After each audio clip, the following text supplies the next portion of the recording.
wondered how pricing actually affects your consumers' behavior? Well, today that's what we're going to talk about, how pricing affects how people think and a little bit of psychology behind that as well. So stick around because after we do our dance party, as always, with the Sparkle song, we're going to get into some effective pricing strategies and I'm going to share with you the popcorn theory around pricing. So hang on in and we'll be back as soon as our dance party's done.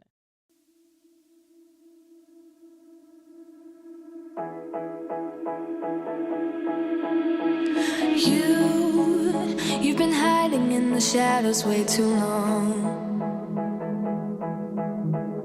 You always thought that you were weak, but babe, you're wrong. Yeah, you better step into the light, just give it a try. Think that it's time you let that spark out. You've been hiding in the shadows way too long. And who cares if you might mess it up? You're stronger than the others think. And who cares if you might mess it up? Go ahead and shine, darling. Go ahead and shine, my dear. 'Cause who cares if you might mess it up? Just shine. You shouldn't doubt yourself, 'cause you're a work of art. You should know that you are perfect with those flaws. Yeah, you better step into the light, just give it a try. Know that it's time you let that spark out. You've been hiding in the shadows way too long. And who cares if you might mess it up? You're stronger than the others think. And who cares if you might mess it up? Go ahead and shine, darling. Go ahead and shine, my dear. 'Cause who cares if you might mess it up? Just shine, shine, darling. Go ahead and shine, my dear. 'Cause who cares if you might mess it up? Just shine.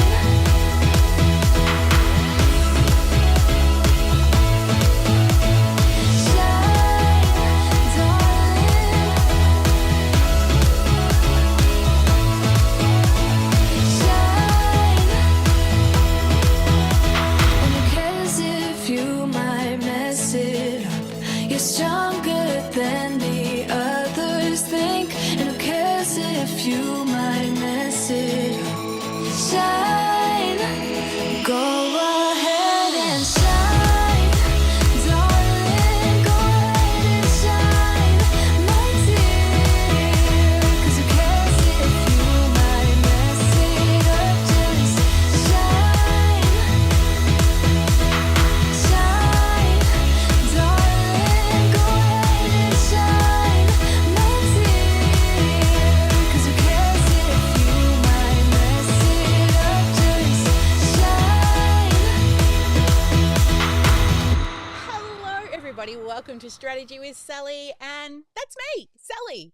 And today I wanted to talk to you about some pricing strategy. The reason why we're speaking about this today is because, well, we've been pricing a new product and we've been looking at the popcorn pricing theory because the way in which you price is guiding people towards the program pricing structure that you want them to have. So, if you've ever wondered how actually your pricing affects your consumers' behavior, this is going to help you to see why. Now, wherever you are hanging out around the world, let me know where you're joining us from in the chat, or whether you're on live or you're joining us on replay. Because I'm so excited to share this with you because I remember back when I first started pricing our programs, I used this method. And even when I was helping people to sell things at a local market. So we used to help and run live market events on Facebook way back in 2015.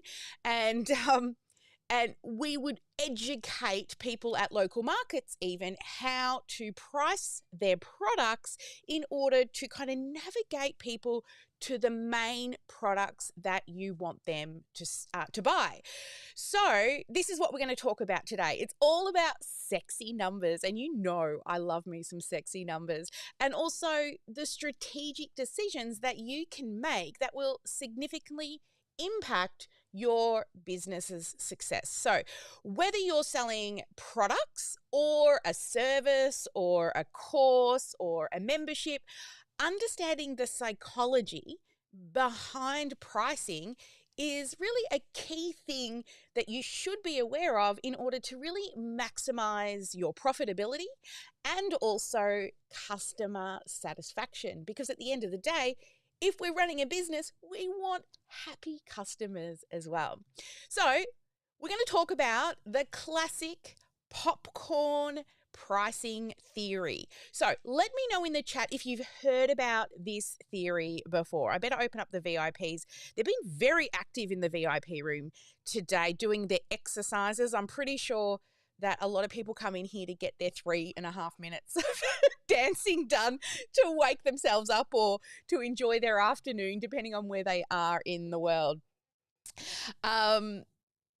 Your whole exercise is done in 3 minutes. Correct, Maria, right? You really get your groove on. All right, so the popcorn theory. So let's talk about when you go to the movie theaters, right? And you'll see popcorn, and of course, they're all different prices. They've got a small and a medium and a large. And it's really the perfect. Oh, my daughter's brought me a coffee. Hang on. Priorities. Thank you, my love. Priorities. Got to have the coffee. You'll see that coffee will be happening quite regularly now because my husband's finally home. I've had a month without my husband, just saying, and it has been a very long month. We've never spent that much time apart ever. Anyway, I digress. All right. So really, the popcorn theory is a great way to illustrate how different sizing and also the incremental price increase that the theaters use to really nudge you towards the most expensive option. So, I love me a little bit of whiteboard drawing, and I have pre-prepared a little whiteboard here for you today. No, I don't think that button's going to work. Let's see. Oh, it might. Oh, it did. There we go. Okay. So if you're listening to this on the podcast, I'm hoping you will still be able to visually see here. But the top level here is really what we're talking about, what they do in the movie theaters. They really want you to buy the large popcorn.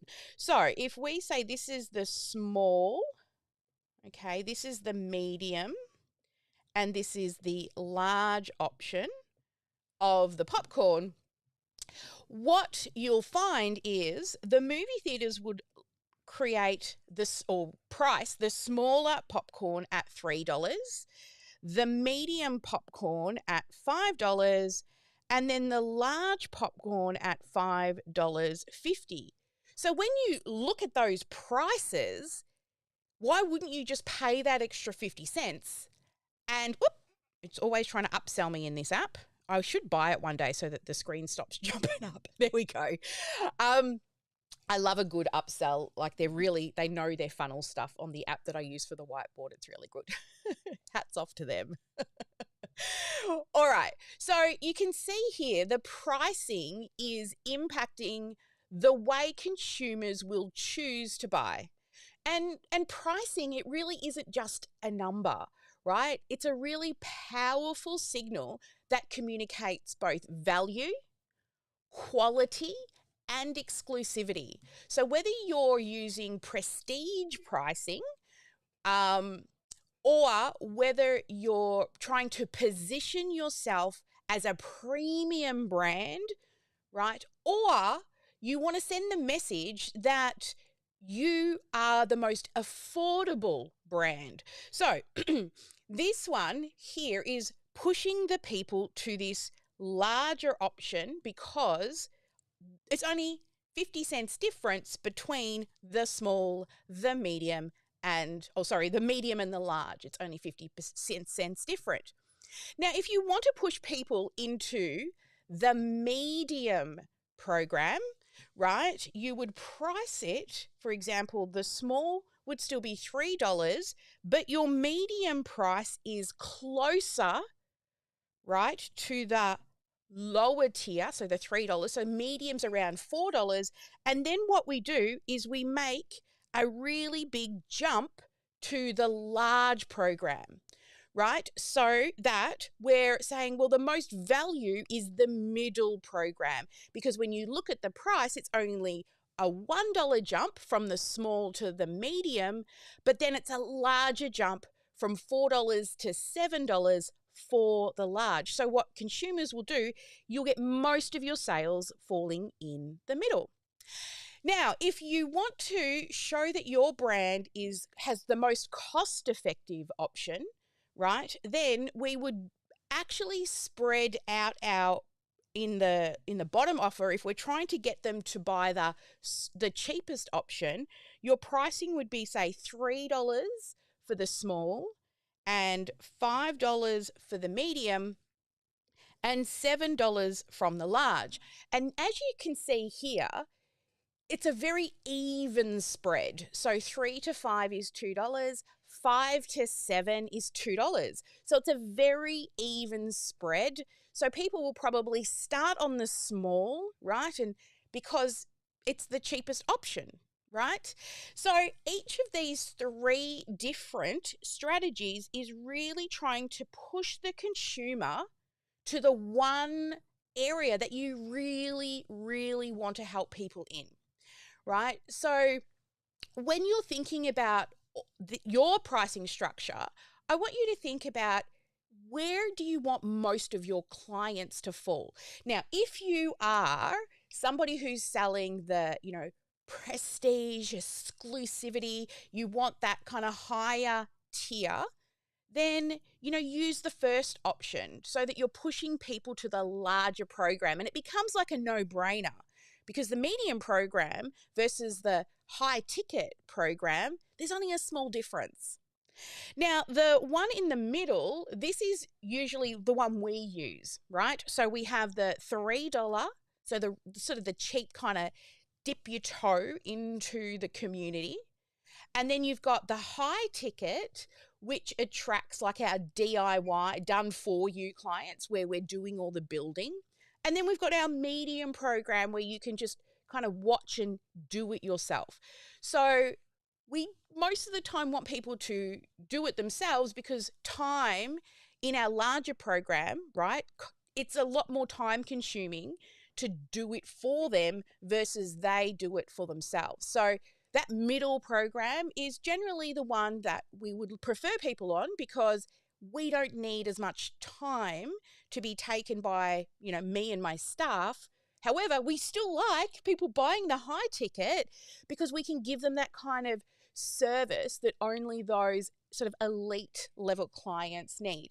Now, if you're in a business where you want your clients to feel like, there's really good value at that smaller level, then you would choose the one where you're pushing people to sort of that lower price and then outprice the ones above it, or make it a nice even split as well. So I'll give you an example of this. So when we used to go to a local market, I've been an entrepreneur since I was 8. And I used to go to local markets with my grandparents. We'd get there really early in the morning, like 4 or 5 o'clock in the morning, to make sure that we got our spot, because Nan and Pa always liked to be in the same spot at the market. Funny thing is, no one would ever take their spot because they were always there, but we'd always get there early. If somebody got there before us, then the next week we would go another hour earlier again, right? And then what we would do on the table is each area we had all different things. So one area we had plants, another area we had handmade items, another area we had trailer and towing equipment from my dad, and then a little area for Sally where I would go off and look around the market and find things that I thought were undervalued, right? I'd buy it, I'd bring it back to the table, and I'd mark it up and sell it. And what we did was I brought lots of bracelets. I found this massive box of bracelets that I don't know if you remember back in the 90s. There were these like yin yang bracelets made out of fabric, right? And you clip them together and they look like a little yin yang, and they come in multiple colors. So, of course, I didn't have a lot of them that had 3 colors. I had 1 color and 2 colors. So what I really wanted people to do is, buy the 1 and 2 color ones more than the 3 color ones. So you can imagine what pricing structure I used, right? We used $1 for 1 color, $2 for 2 colors, and then $3.50 for 3 colors. So I'm trying to push people towards the lower end of the scale than buying the larger one. Now, I mean, it's not a huge difference, right? However, I wanted to make a little bit more money on the 3 colored ones. Now, another thing that a friend of ours, we used to set up their jewelry stand, right? And we would have this really beautiful piece of jewelry kind of front and center that was really expensive on the table. Right? So you'd have a piece of jewelry that was like $80. Back in the 90s, it probably wasn't $80, but you'd have a really expensive piece of jewelry on the table, and then everything else was much, much cheaper. So it gave the perception of value at a cheaper price because this one item on the table was really expensive, but everything else was of value. So if you want your products to look more expensive and push people to those lower ones, we'd always put a larger item on the table that made everything else look like value, right? So can you see the psychology here behind pricing? So a couple of other things that you want to consider when thinking about your pricing strategy is to consider factors like your market positioning. So where do you want to position yourself in the market? Also, some of your competitors' pricing. Have a look and see what your competitors are charging. And then don't forget that consumer psychology part, right? So whether it's value-based pricing or you're looking for, the exclusivity pricing, think about these strategies that we discussed today of what is actually the best approach for you, for your coaching business, for your service business. So if we think about, I want you to, a little GSD for you today is have a look at your pricing structure, your value ladder. Where does your pricing model sit? So, we have 3 different pricing. We've got a DIY, which means you do the whole thing yourself. There's the course, off you go. We then have the done with you, where there's the course, and you can also ask us questions and we will help you along the way. And then we've got a DFY, a done for you, which means we do a lot of the heavy lifting and the building in the tech for you. And then there's a lot of trust involved in that tier because a lot of people don't understand how the tech's working, but they've just got to trust that when we build it for you, it's going to do its best. That not to say that there won't be hiccups, because to be honest, every piece of technology has problems and, there's human error, but there's a lot of trust involved in that larger ticket because we want you to earn while you're still learning how to use the software rather than having to learn how to use the software before you can sell. So that's how we price. How do you price? So, I want you to really reflect on what we've discussed today as part of your GSD. And for those who don't know, it means get shit done, right? I want you to reflect on what we've spoken about today.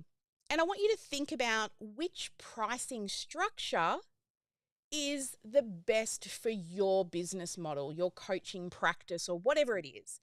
Now, when you're reviewing these different pricing models, I want you to consider how you can apply it to your consumers' behavior. Are they types of people who are looking for the best value, or are they looking for a higher ticket price because there is the perceived like there's this perception that if I pay more money, I'm going to get better results, right? As long as you can deliver on those results that you promise, right? And then also, you've got to think about profitability and also customer satisfaction. Don't promise something that you cannot deliver. So, as we wrap up today, remember pricing isn't just about numbers, okay? There's also strategy involved, there's psychology involved, and there is also that perception of value that is involved. So, whether you're using the popcorn strategy or you're exploring other pricing strategies out there, you really do need to understand consumer behavior. Hang on, let's do a little mute over there. Consumer behavior. Okay, so what are the market dynamics? And essentially, you will be choosing the best pricing structure for your particular business to make sure that it's successful.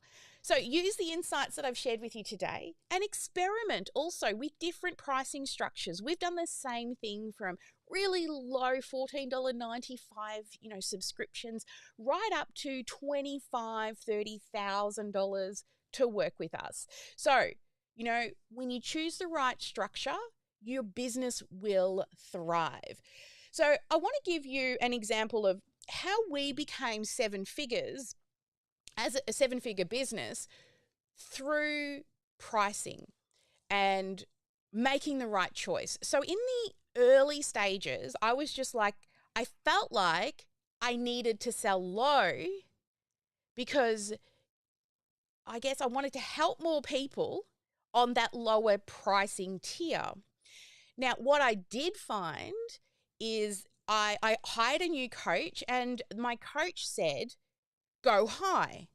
It's easier to sell one $5,000 program than it is to sell, let's have a look. What does it work out to be? Oh my God, my don't do math live without a calculator. Even simple math like I'm about to do. Let's say you had $100 product, you've got to sell 50, okay?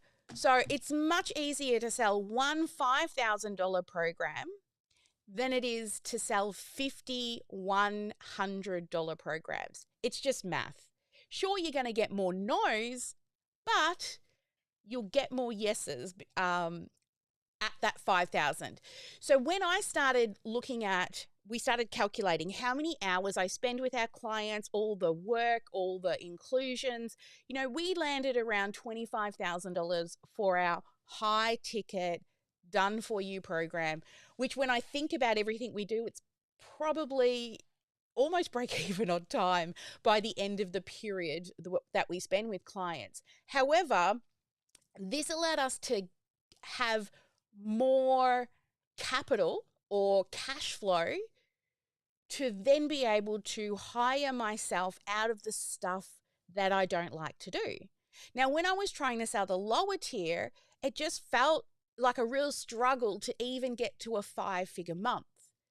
But when we started selling higher ticket to a 5-figure sale, we were already at a 5-figure month if they pay up front, right? And FYI, if you ever have a high ticket program and you get an upfront payer, what I've seen a lot of people do, and I have to say I've done this, is they've got a lot of money in their bank account for 1 month or maybe 2, and they think they can spend like that's what they get every single month, but you end up losing your cash flow really fast if you start running your business like $1 million business because you got 80 grand, or it's $88,888 a month. If you get that every month, then you're $1 million business. But if you get it for 1 month, don't start running your business like $1 million business, because next month you'll have no money. So note to self was I did that. And even after I educated people for years to not do it, I forgot. And it's called the drip account. So if you practice profit first, which is what we do when, sorting out our money and making decisions, don't forget, when you get a large upfront payment, move it. I'm off on a tangent, as always. I need a little tangent bell. But move that money to a drip account and drip it back into your business as if it was being paid to you over 6 or 12 months, because that then ensures that you have cash flow every month. Okay. When I forgot the drip account for a couple of payments, we really suffered a lot. And I was wondering, why was our business not looking as good? And it took me about 3 months to realize I forgot the drip account. Yet from the get-go, when I started this business, I always used the drip account, and for some reason I just forgot. And when we were using the drip account, we didn't have a lot of peaks and troughs, which as business owners, we know we have good months and bad months. But having that drip account, that allowed us to ensure that it was more even, less peaks and troughs, because I was always guaranteed that something was coming back into the business over sort of the 6 to 12 months, depending on, how people chose to pay. That could have been a total other episode that I could have talked more about profit first, but I went off onto tangents. You know me, always off onto tangents. So to recap, pricing. Consider what pricing structure you want to choose based on your consumers' behavior, where you want your products to kind of look and feel strategically. Do you want it that exclusivity, or do you want to look like your value in your business? All right. Well, that's Strategy with Sally today. Yes, it is. We're going to head off to the VIP room now to answer questions for all our clients. But before we go, anybody in the room like to share a key takeaway from today? I'm not going to force you to come up, but I would love you to come up. Come on, Joanne, Sarah, Maria, give us a look. Because Oh, I just dear called out the me. ladies Why me? that I know are most likely to talk. All right, here we go. Maria, what was Yeah. my little button's not working? Look, I tested all of this before we went live and it was working fine. Here we go. There we go. There's Maria. What was your key takeaway from today? Very interesting about the popcorn theory. I never heard of that before. I had been an entrepreneur before. I used to sell ceramics, and I remember my accountant came similar to what you have with your coach and said, you have to increase your prices. It was a supply and demand type of thing at the time. I had appear on television and magazines and all that, and I had an influx. So I had to increase my prices very much, and I suffer a little bit, but it was still, a very exciting business at the time. So I guess that I haven't really thought very much about my program and the pricing and the positioning, but this is giving me a little bit more food for thought. And I do like thinking about the different 3 tiers. And certainly, I think you also have recommended in a strategy that what you mentioned before is easy to sell one product at $5,000 than 50 at 100.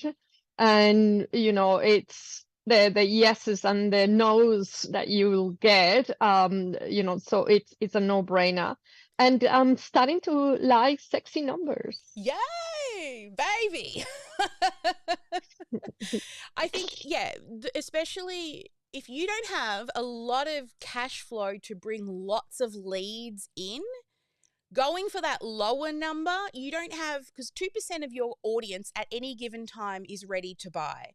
So it doesn't matter what sort of pricing structure you're on. Sure, it might go a little bit up, but not much on those lower tiers. But if you don't have the cash flow to go out and get more leads, or you don't have the time to get out and door knock and go networking or spend time in Facebook groups, then going higher first to give you some cash flow, and then bring in those lower tiers to downsell. When I was in network marketing, let me share this little tidbit for any network marketers out there. Why are my buttons not working now? Here we go. We'll just go back here. So when I was in network marketing, a thing we used to do is we called it the B strategy, right? It was, if you think about from a network marketing point of view, where do you make the most amount of money? It's when people join the business with you. Now, I was brought up by a mum who thought all network marketers were pyramid schemes until I eventually found a product that I loved and realized it's just beautiful humans selling something they love, and then you can support them by buying from these small business owners. You still got a boss head office. It's kind of like the stepping stone to a real entrepreneurship in network marketing. It's also a personal development company in disguise, 100% in network marketing. But you want to go for the business first, right? That's the thing that's going to make you the most money if somebody will jump in and be one of your downlines. So the first thing I used to start with was to sell the business. So because we sold pretty nails, I would say, have you ever thought about being paid maybe $500 a month to wear pretty nails? Right? So very doable to get $500 commission selling pretty nails, and they get to sell something that they love, and you're getting them straight into the business. Now, if they won't go for the business, we can go down from there to the next B, which is the buyer, right? So if not the buyer, there's another word. Oh my goodness. It's been a while since I've taught network marketing. Is to have like a party. There's another word for it starting with B, and on the top of my head, I can't remember it. So get them to have a party. So the party is them with a group of people, and they get some free products, and also we get to share it with more people. Now, if they say no to that, then why don't they just be the buyer, right? So they just like the product, just buy it. And then the next one down is if they say no to the business, booking, that's what it is, B, booking. If they say no to the booking to have a party, and then they say no to the buyer, then we go beyond them to their friends, and we say, that's okay, but do you know anybody who might be interested in making $500 a month from selling pretty nails? And can you see I've kind of pushed it back to the buyer, but down to their friends. And then their friends say, or then they think, oh, if my friends do it, why can't I do it? Right? So we're kind of circling them back through. That's by going for the biggest money first. Now, this also works in coaching. So if you have, say, a 3-tiered program like we had, which was the done for you, done with you, and DIY, always go on a sales call to the highest price first, right? Because most people will say no more than 3 times before they say yes. So this is where we go for that high ticket, $25,000 to work with me, right? Or if you don't want to just, work with me, we go down to like 9,000, and then we go down to 2,000. It's very easy to go down in a sales call, because if they say no to the 2,000 and then you go, oh, that's okay, I've got a 9,000. Oh, and I got a 25. You can't go up if you start low. So on your calls, go high first, because you've got room to move down and down, right? Until there is finally a yes. Maybe they just want to dip their toe in your world with a $100 program. But don't start there on your sales calls. Now, I totally went off on a tangent because of what Maria said, but hopefully that gives you a little bit more insight also into strategies that we've used for our pricing and the way in which we use the way our consumer thinks, right? Or just humans in general. If you can't afford a $5 thing, you're not going to buy a $50 thing. Right? Simple. All right. Anybody else in the room want to share a takeaway? Joanne, Sarah, I'm just calling out the people who are more likely to turn on their cameras and have a chat. Otherwise, we'll go dark. Oh, I came out here freezing. And guess what? PMS is kicking in. Woo! Not PMS. No. Menopause. Uh-oh. Hot flash. Jacket off. Hot flash. Hot flash. Oh, my goodness. And it's like 3 degrees outside, I tell you. Oh, I'm not enjoying this season of my life when it comes to hot flashes. Can you see I'm getting red? All right, guys, have an absolutely fabulous day wherever you're joining us or listening to this around the world.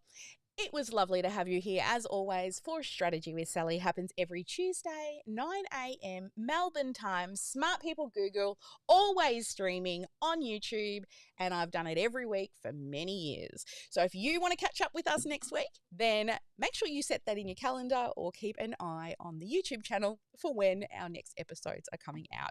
All right, guys, have a fabulous day, as always. Never let anyone dull your sparkle, and make sure you get at least one income producing activity done each and every day. I will see you next week, same time. Bye, guys.